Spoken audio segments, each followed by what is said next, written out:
Parsifal means he who breaks through the valley. And in the legend of the Holy Grail, when Parsifal gets to the Grail Castle for the second time in his life, this time without wearing the homespun garment made by his mother, he asked the question he failed to ask on his first visit. What ails the Fisher King?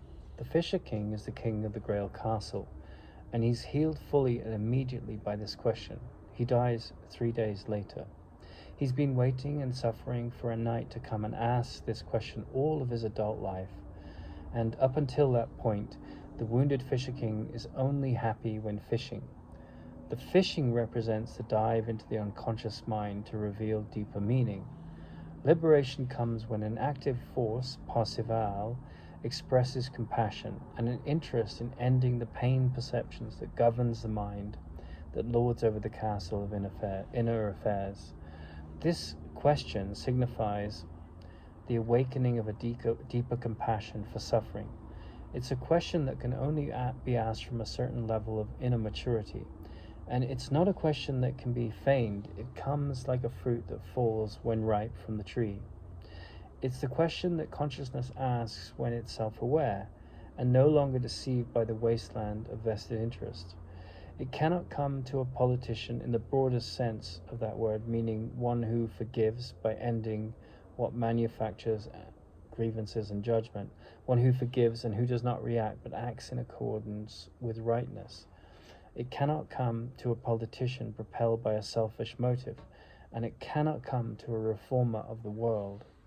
It can only come to someone who has outgrown attachment to fixing what is perennially perfect and imperfect.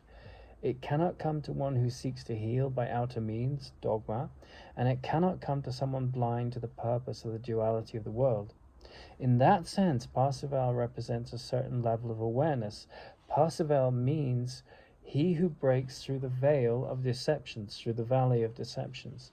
It represents a certain awareness. This is a realm beyond what a doctor can understand, for a doctor deals with the healing of the body-mind. But this question is rooted in the awareness that the identity that conjures up the body-mind is itself the disease. The story of Parsifal is a very advanced mystical allegory. The legend of Parsifal is an extraordinary myth. From his marriage to his wife, the inner marriage of the androgyny, to the journey to his second question, he is every human in a sense. Arjuna and Parsifal are remarkably similar. Both represent aspects of the human that seeks the deepest meaning. They are children of two different cultures, but they lead to the same insights. Parsifal's first question is an extraordinary question, and essentially it sums up the focus of seeing into the cause of the neurotic tendencies of mind that mask wisdom and seek meaning where it ultimately cannot be found. This is the question that symbolically ends the fall from grace in the garden.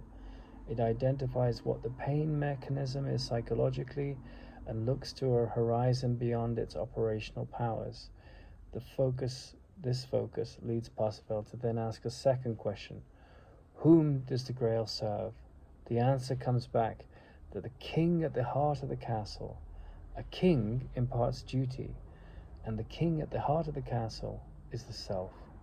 This is the king devoted to self-realization within that both the atheist and the believer unconsciously seek. The self to be realized, and that is the duty the king imparts. The self is to be realized, and that is the duty the inner king imparts. The body is the cross. The blessing, Christ means anointed or blessed, of the ego, seen rightly, is the Christ. So the body is the cross. The blessing of the ego is the Christ.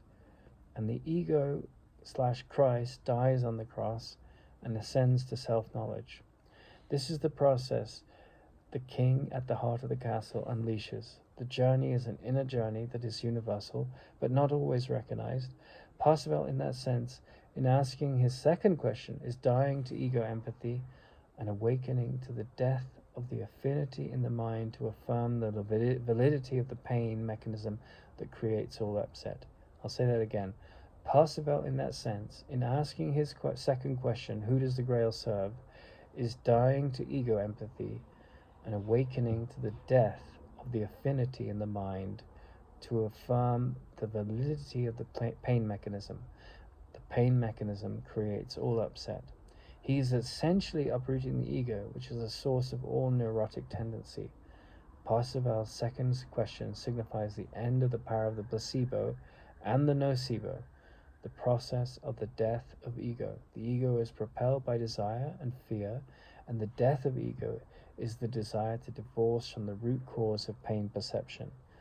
This is one of the central myths of the world since the Middle Ages.